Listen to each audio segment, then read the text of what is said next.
Sebelumnya terima terima kasih untuk kesempatan yang diberikan kepada saya. Saya rasa tidak perlu memperkenalkan diri. Mungkin ada yang belum kenal? Belum? Belum. Ya, nama saya Margadi Raja. Saat ini pelayanan di GBBS Wusana Kismantoro Wonogiri. Wonogiri akhir-akhir ini dingin sekali, Bapak Ibu. Ya, terinspirasi dengan badannya Pak Stephen. Saya ini mau coba-coba mengurangi berat badan. Saya timbang-timbang kok sudah 80 kilo. Dengan postur tubuh seperti ini 80 kilo saya rasa gak cocok sekali. Maka saya coba kurangi berat badan, saya kurangi karbo, makan hanya sekali atau 2 kali, sayur, protein dikit. Kemudian karena pancaroba, udara dingin sekali, daya tahan tubuh saya drop. Nah, 4 hari yang lalu saya karena udara yang cukup dingin batuk pilek.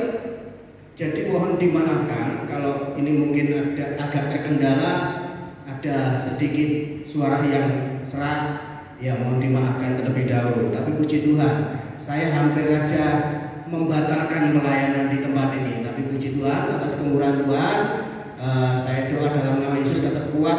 Nah, akhirnya bisa sampai tiba di tempat ini tadi jam 2. Ya, saat ini bersama-sama dengan saudara semuanya. Ya, berbicara tentang daya tahan.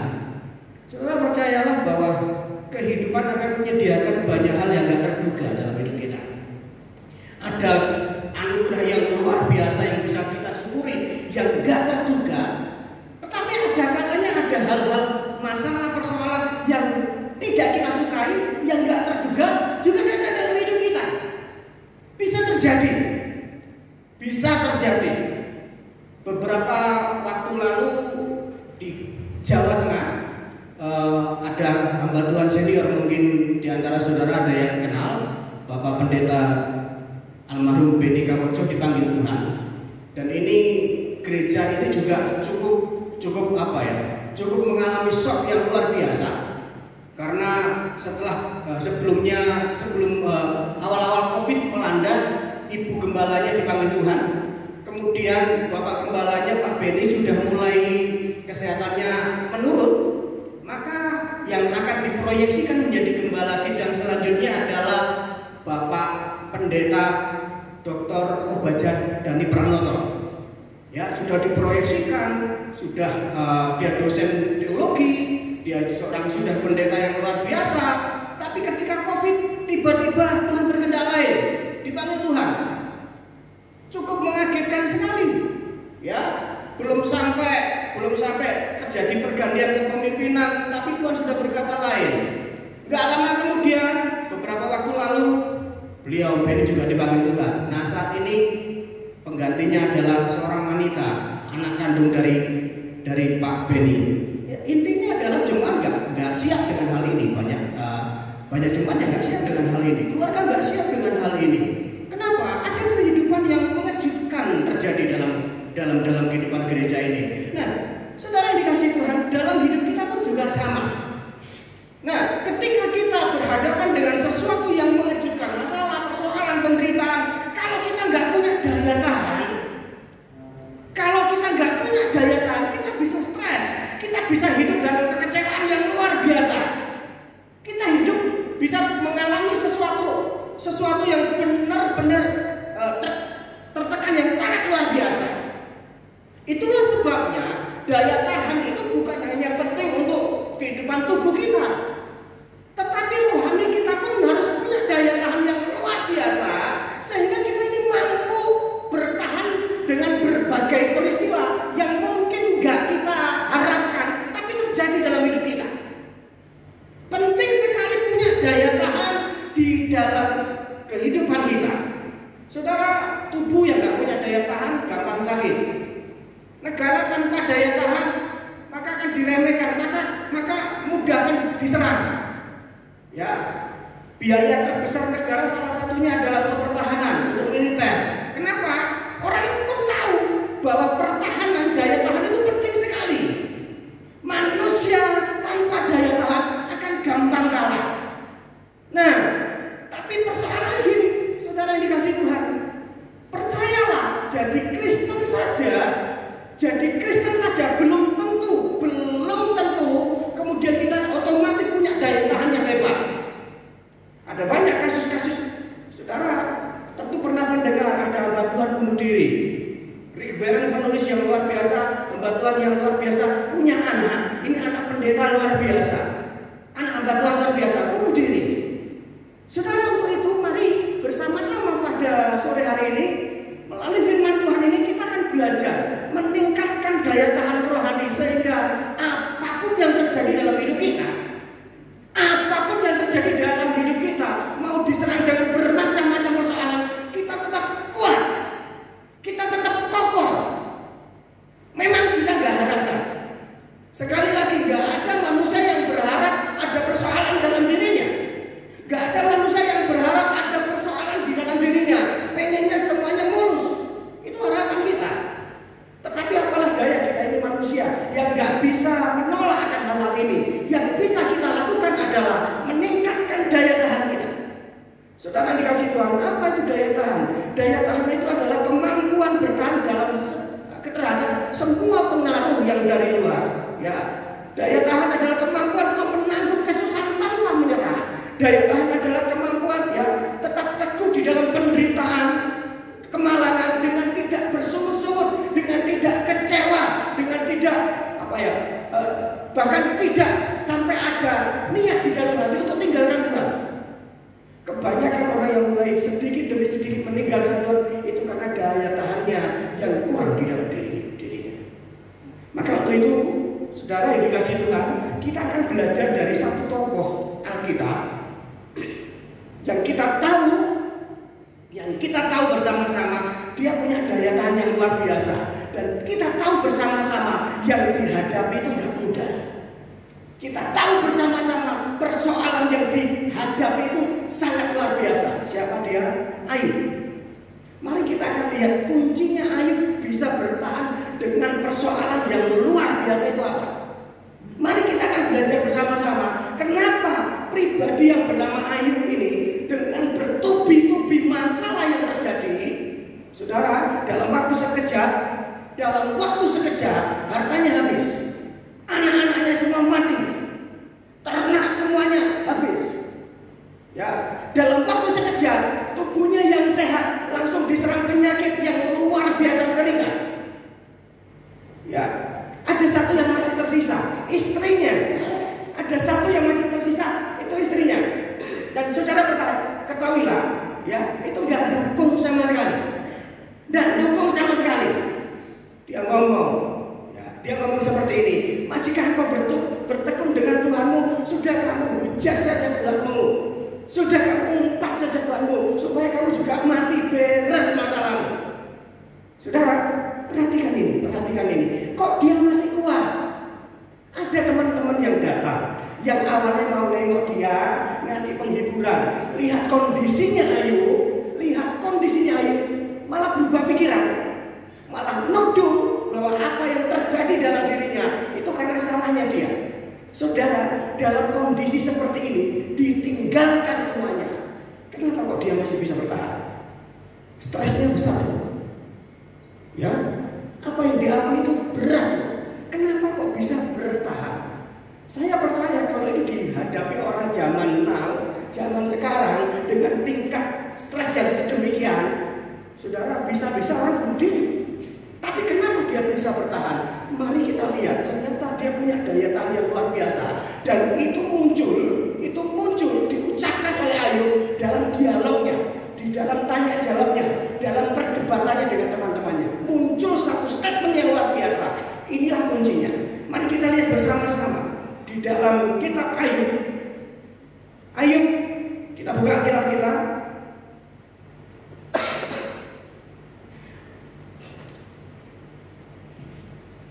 Ayub 23 ayat 10 sampai 14.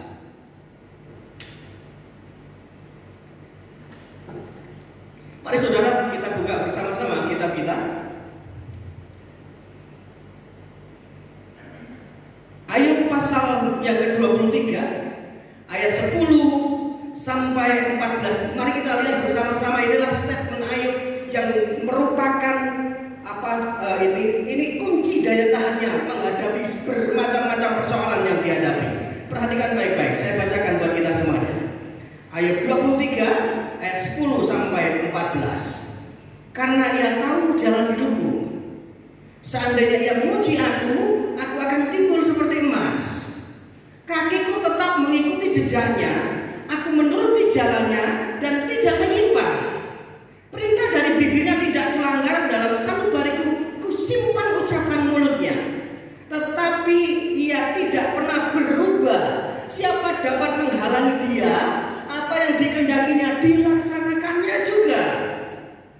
Ayat 14, karena ia akan menyelesaikan apa yang ditetapkan atasku, dan banyak hal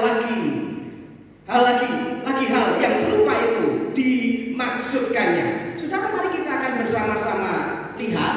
Kita akan lihat bersama-sama sekali lagi apa sih yang membuat Ayub itu bisa kuat menghadapi bertubi-tubi persoalan yang terjadi dalam kehidupannya.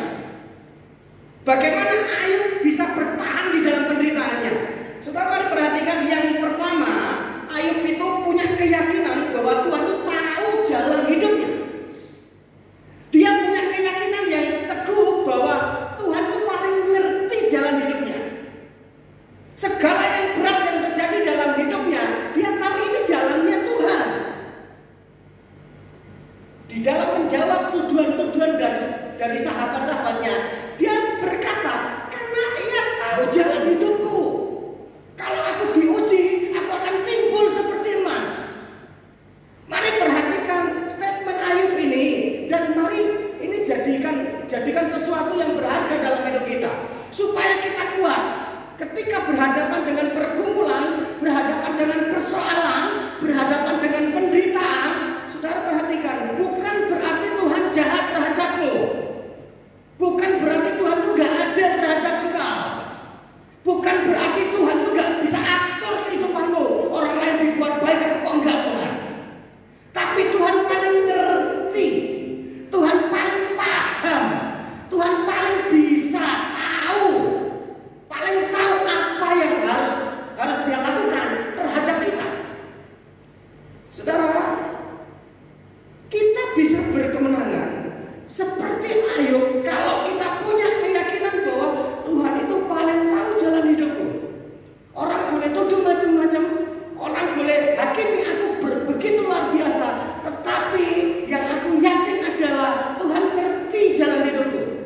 Kalau aku dalam posisi saat ini, kalau aku dalam kondisi saat ini, itu karena Tuhan yang bawa, dan Tuhan punya rencana yang baik, dan Tuhan punya sesuatu yang sedang Dia kerjakan di dalam diriku.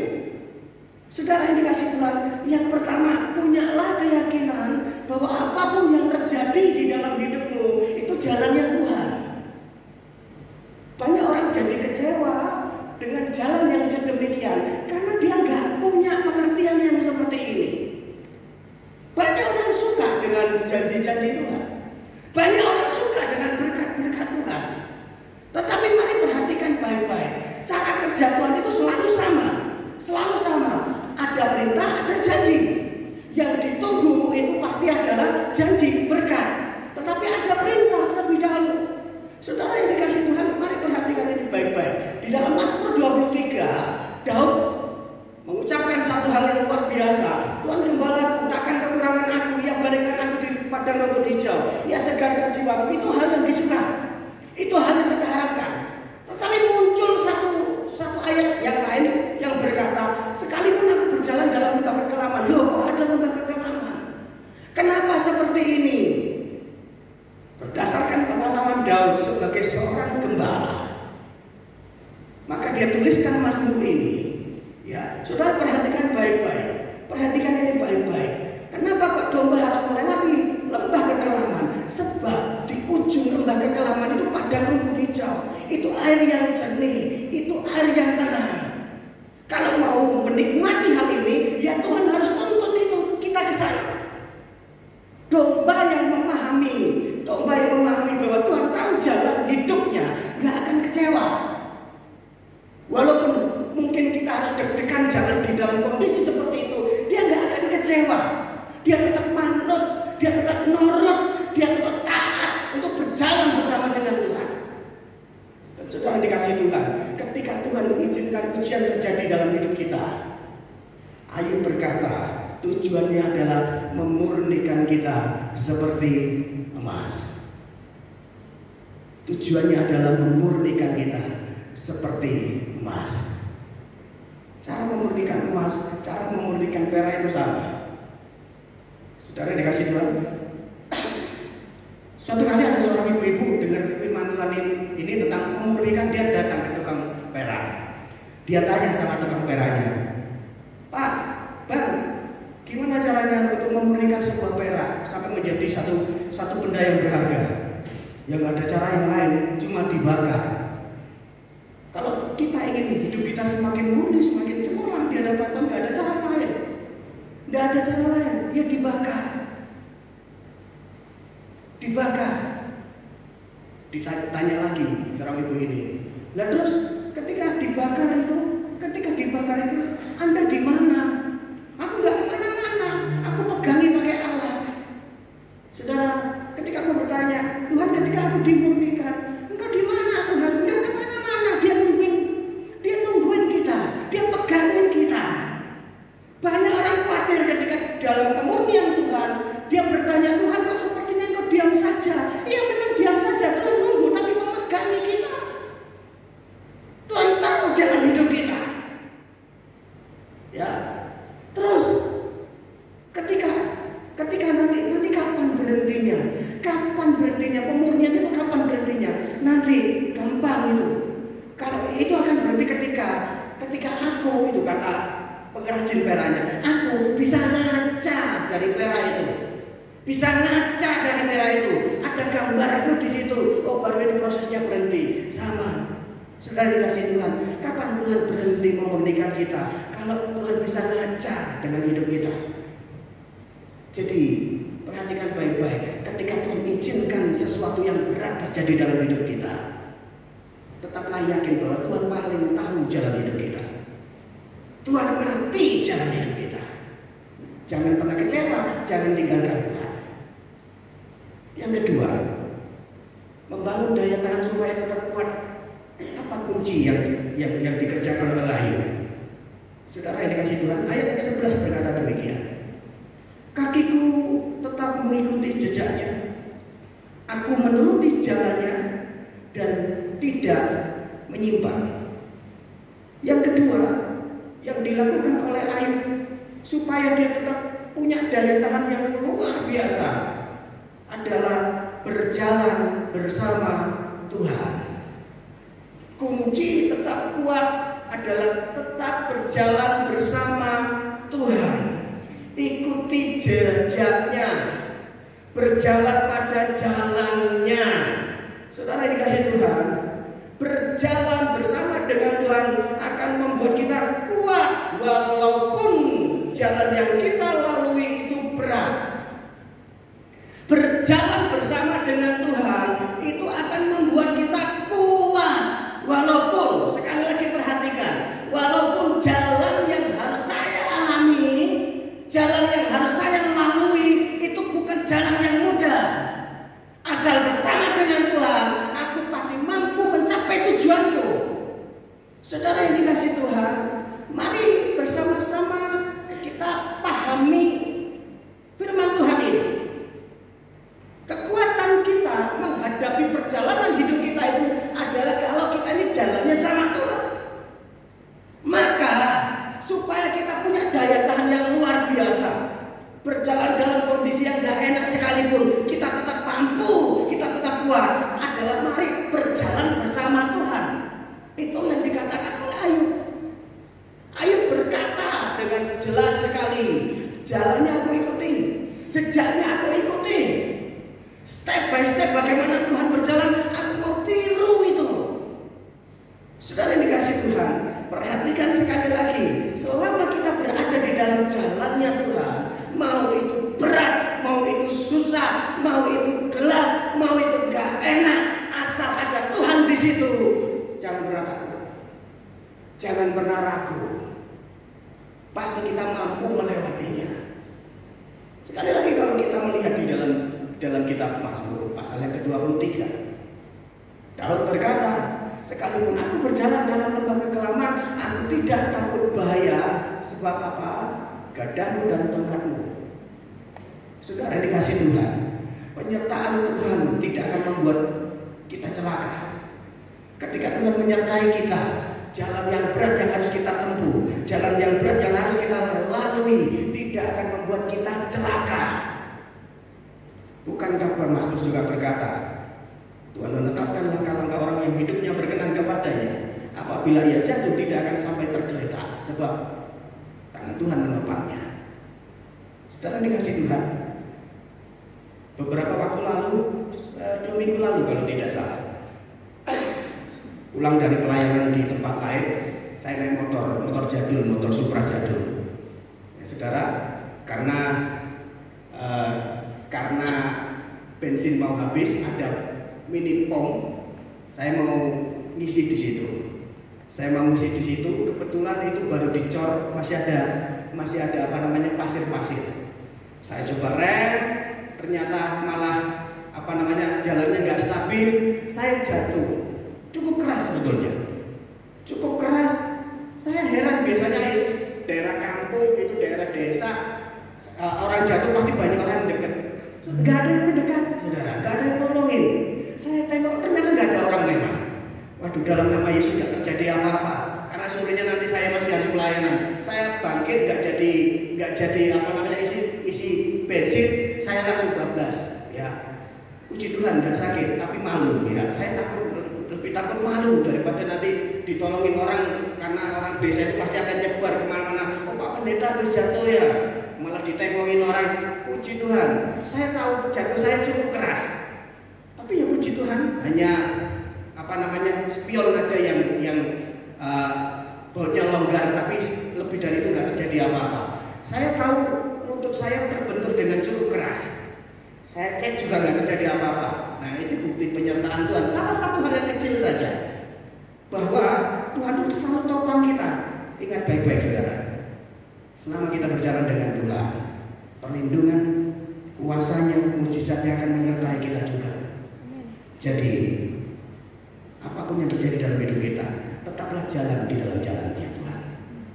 Yang ketiga, mari kita lihat ayat yang ke-12. Apa yang diucapkan Ayub untuk membangun daya tahan rohani yang luar biasa. Ayat yang ke-12. Perintah dari bibirnya tidak kulanggar, dalam sanubariku kusimpan ucapan mulutnya. Saudara yang dikasih Tuhan, yang ketiga, jangan pernah tolak perintahnya. Membangun daya tahan rohani adalah dengan cara yang ketiga, jangan pernah tolak perintahnya. Firman Tuhan ini saudara, dalam versi yang lain, firman Allah yang hidup berkata demikian, aku tidak menolak perintah-perintahnya, aku menghargai firman-Nya lebih daripada makananku sehari-hari. Saya suka dengan terjemahan firman Allah yang hidup, yang berkata, aku menghargai firman-Nya lebih daripada makananku sehari-hari. Makanan ini berbicara mengenai kebutuhan pokok kita. Ya, ada banyak kebutuhan hidup dalam kehidupan kita. Tapi mari perhatikan ini. Sudahkah kita menempatkan firman Tuhan melebihi segala kebutuhan kita? Salahnya orang Kristen adalah ketika dia menempatkan firman Tuhan itu di urutan yang kesekian, padahal mengutamakan firman Tuhan, tidak menolak firman-Nya, menghargai firman-Nya, itu kunci kita kuat, kunci punya daya tahan yang hebat. Sekali lagi, saya suka dengan terjemahan ini. Aku tidak menolak perintah-perintahnya, aku menghargai firman-Nya lebih daripada makananku sehari-hari. Sekali lagi, mari perhatikan Bapak Ibu Saudara dikasih Tuhan, bagaimana kita menempatkan firman Tuhan di dalam kehidupan kita secara pribadi. Oh, penting sekali firman Tuhan ini. Kenapa Yesus mampu mengatasi pencobaan yang dia harus hadapi? Ya, lewat firman. Dia berkata ada tertulis. Ketika iblis mencobai, dia berkata ada tertulis. Firman itu hidup di dalam kehidupan kita. Maka kunci untuk kita bisa tetap kuat di dalam kehidupan kita adalah mari hargai firman Tuhan, mari cintai firman Tuhan, mari sukai firman Tuhan, mari kita membutuhkan firman Tuhan lebih daripada kebutuhan kita yang lain. Mari sekali lagi perhatikan baik-baik. Terjemahan ini berkata sangat luar biasa. Aku menghargai firman-Nya dan lebih daripada makananku sehari-hari. Ayub berkata bahwa firman-Nya, perintahnya itu lebih berharga daripada semua kebutuhanku yang lain. Aku tempatkan firman Tuhan itu sesuatu yang luar biasa di dalam hidupku. Dan itu ternyata kunci kekuatan. Ternyata itu kunci kemenangan Ayub. Sehingga dia mampu bertahan di tengah-tengah banyak penderitaan, banyak kesusahan, banyak persoalan yang dia harus hadapi. Dan saudara, yang keempat yang terakhir, mari perhatikan ayat 13 dan 14. Firman Tuhan berkata demikian. Tetapi ia tidak pernah berubah. Siapa dapat menghalangi dia? Apa yang dikehendakinya dilaksanakannya juga. Karena ia akan menyelesaikan apa yang ditetapkan atasku, dan banyak lagi hal yang serupa itu dimaksudkannya. Yang keempat, keyakinan bahwa Tuhan tidak pernah berubah. Supaya kita punya daya tahan yang luar biasa dalam hidup kita, yakinlah bahwa Tuhan kita, Tuhan Yesus tidak pernah berubah. Jangan hanya sekedar dilakukan yang beberapa waktu lalu viral, tetapi punyalah keyakinan yang teguh bahwa Tuhan nggak pernah berubah. Tujuan Tuhan dalam hidup kita nggak pernah berubah. Maka segala hal yang dilakukannya adalah dalam rangka mencapai tujuannya yang sempurna. Sekali lagi, tujuan Tuhan di dalam kehidupan kita itu nggak pernah berubah. Maka yang dilakukannya dalam hidup kita adalah dalam rangka mencapai tujuan Tuhan di dalam kehidupan kita. Saudara, ayat 13 firman Allah yang hidup berkata demikian. Jadi perlakuannya terhadap aku akan digenapkannya sesuai dengan rencananya. Bahkan ada banyak hal yang telah direncanakannya untuk masa yang akan datang. Segala sesuatu yang Tuhan lakukan di dalam kehidupan kita, ya, Ayub punya statement seperti ini, ya. Apa yang Tuhan lakukan di dalam hidupku sekarang ini, orang lihat segala susahku sekarang ini, itu adalah dalam rangka mencapai tujuannya yang mulia. Keyakinan yang seperti ini berharga sekali loh, Bapak Ibu Saudara. Ya, terutama ketika kita berada dalam kondisi-kondisi yang luar biasa tertekan, tapi kita masih punya keyakinan bahwa apa yang Tuhan sedang lakukan dalam hidupku saat ini itu adalah dalam rangka mencapai tujuan yang mulia. Saudara, percayalah kita akan tetap bertahan dan nantinya akan menang. Ternyata kunci Ayub dia mampu bertahan adalah dia punya keyakinan yang luar biasa bahwa Tuhan itu gak akan pernah berubah.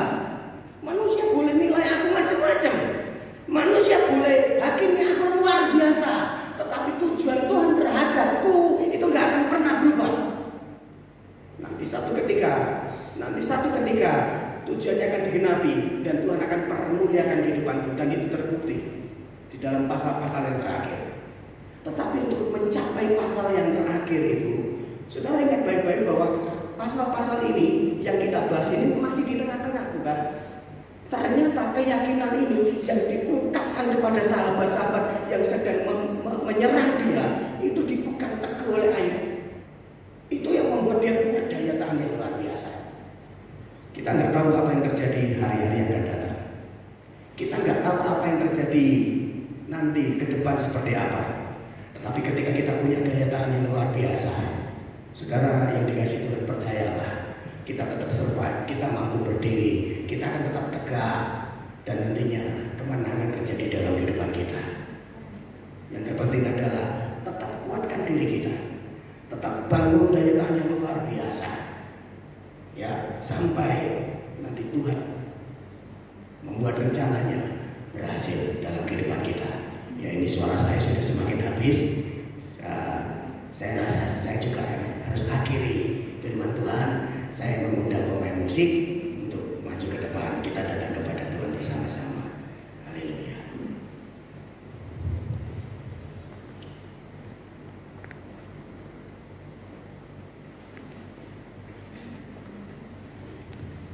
Terima kasih Tuhan Yesus.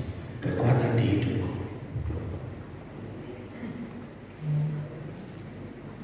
Mari saya mengundang jemaat semua untuk berdiri bersama-sama. Haleluya. Terima kasih.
kami pada petang hari ini.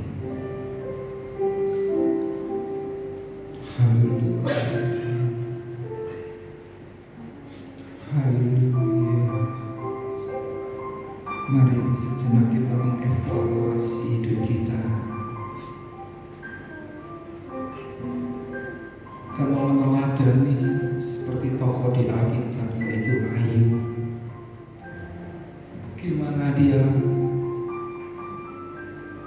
menjalani kehidupan. Dia seorang yang saleh, yang bergaul karib dengan Tuhan.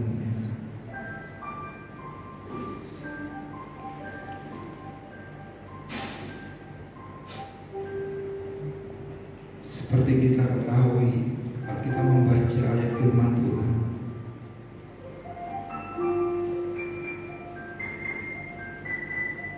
bahasa manusia kasihan banget Ayub. Dia orang yang setia, dia orang yang saleh.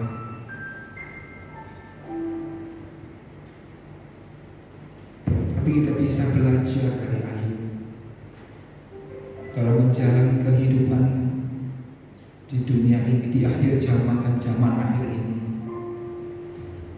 Mari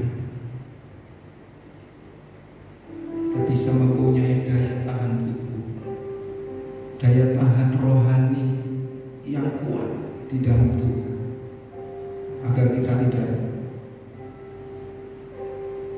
mudah stres, mudah putus asa, tapi kita bisa belajar dengan meneladani Ayub. Kita mau tetap taat kepada perintahnya, kita tetap mau terus gandol sama Tuhan apapun keadaan kita, biar firman Tuhan menjadi segalanya bagi hidup kita. Di atas segalanya, firman itu akan berkuasa, akan terjadi dalam hidup kita ketika kita menyambutnya, ketika kita mempercayainya, ketika kita memperkatakannya, bahkan kita menghidupinya. Itu akan terjadi dalam hidup kita. Makasih ya Tuhan buat firman-Mu malam hari ini, yang kembali menguatkan setiap kami, yang kembali menegur setiap kami, mengoreksi hidup kami. Anugerah-Mu cukup bagi kami Tuhan. Anugerah-Mu cukup bagi kami. Penderitaan yang kami alami tidak sebanding dengan penderitaan yang Tuhan alami. Kami percaya Tuhan, Engkau terus memegang kami, menuntun, membimbing kami. Thank you Lord, thank you Jesus. Malam ini kami mau bersyukur kepada-Mu.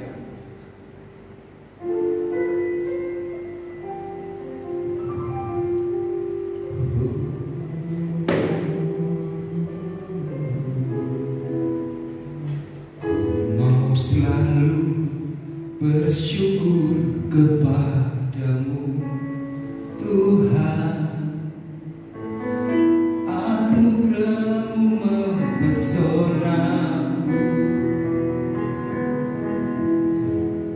selalu dan selalu Kau angkat hatiku, Kau membuatku berharga di mata-Mu.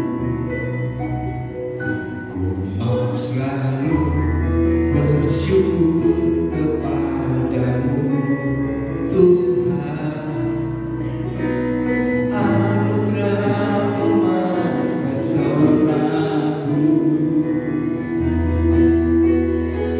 selalu dan selalu Kau angkat hatiku, Kau membuatku berharga di mata-Mu. Kau selalu bersyukur kepada-Mu Tuhan, anugerah-Mu mempesonaku,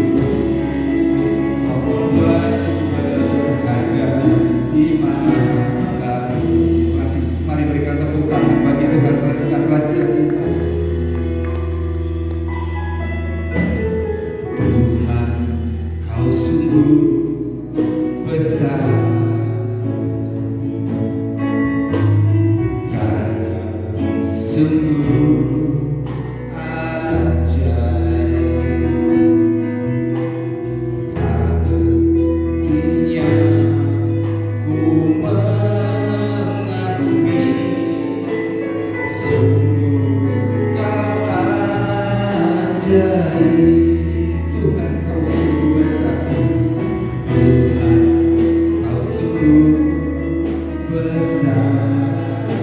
Amin. Sungguh ajaib, tiada hentinya ku mengakui, sungguh kau ajaib. Mari buka kedua tangan kita. Ku mau selalu bersyukur kepadamu, Tuhan.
Pergumulan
Engkau berikan kepada setiap kami ya Tuhan. Kami mau mengembalikannya Bapa hanya untuk kemuliaan Tuhan.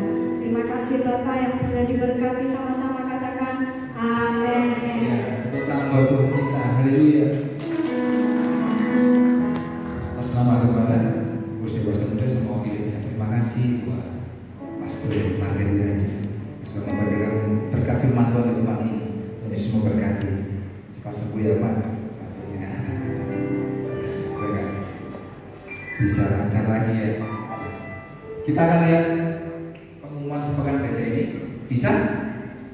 Kalau nggak bisa, Shalom semuanya, selamat datang di ibadah Dewa Samudra pada hari ini. Gimana nih doanya kali ini? Mau kali kan?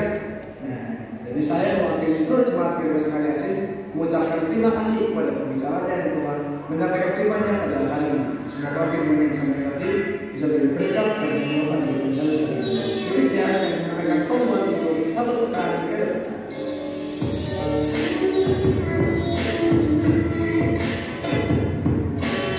Yang pertama seperti biasanya di hari Minggu besok ada ibadah raya yang diadakan pukul 8 pagi di tempat ini. Selanjutnya ada ibadah anak Sabtu yang diadakan pukul 8 juga di atas di sana.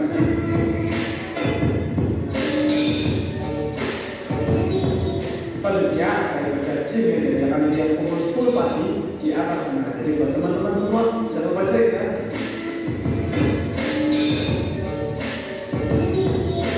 Lalu pada hari Rabu ada ibadah anak kedua yang pukul 5 sore.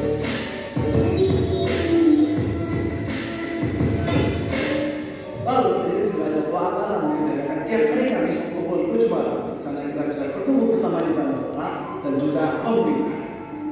Lalu ada doa pagi yang diadakan tiap hari Sabtu pukul 5 pagi. Dan yang terakhir biasanya jangan lupa untuk hadir lagi di ibadah Dewa Samudra di Sabtu.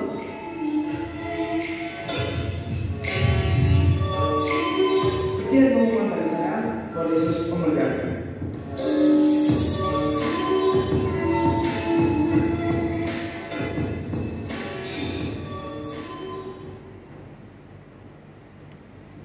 masih ada?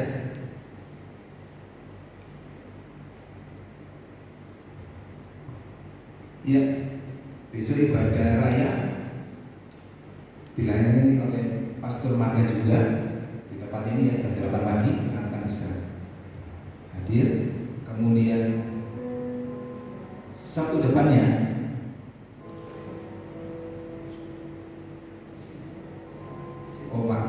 gym ya, tanggal 16 Juli di lantai 2 ada gym ya.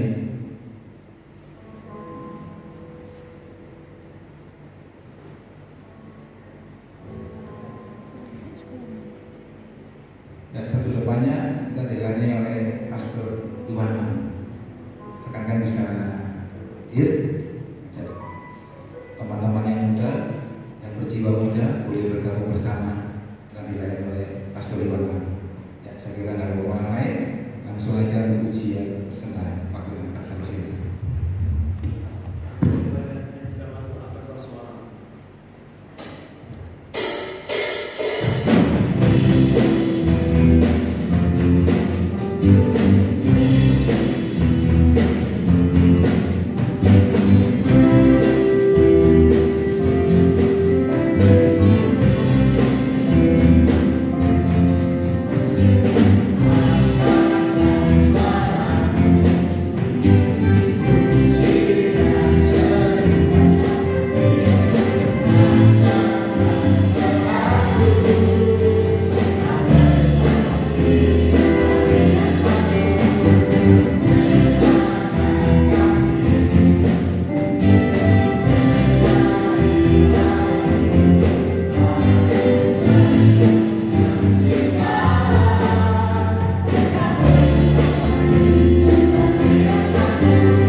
Sabtu depan kita akan ketemu tentunya dengan daya tahan tubuh ya Pak, yang lebih kuat lagi, tentunya dengan semangat yang lebih kuat, dan terus apa itu nyalakan api untuk Tuhan. Amin. Yuk sama-sama kita berdiri, kita akan akhiri pada dewasa muda ini. Setelah pujian ini Bapak kepada menutupnya beserta doa berkah. Ku mau selalu bersyukur kepadamu Tuhan.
Yang rindu akan kebenaran Tuhan di dalam persekutuan ibadah yang indah.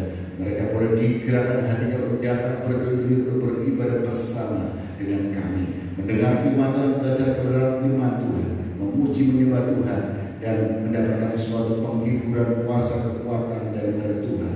Pulang dari ibadah ada kehidupan yang baru, karena di dalam Tuhan Yesus Kristus ada pengharapan. Terima kasih. Di dalam nama Tuhan Yesus Kristus kami berdoa dan mohonkan berkat ini. Saudara yang dikasih Tuhan Yesus Kristus, angkat tangan untuk menerima berkat Tuhan. Terimalah berkat daripada kasih karunia Bapa di surga, cinta kasih dari Anak yang tunggal Yesus Kristus, dan persekutuan Roh Kudus menyertai saudara mulai sore hari ini, malam hari ini, sampai selama-lamanya. Kami hanya berdoa dan menurut ibadah kami ini hanya dalam nama Tuhan Yesus Kristus. Haleluya. Amin.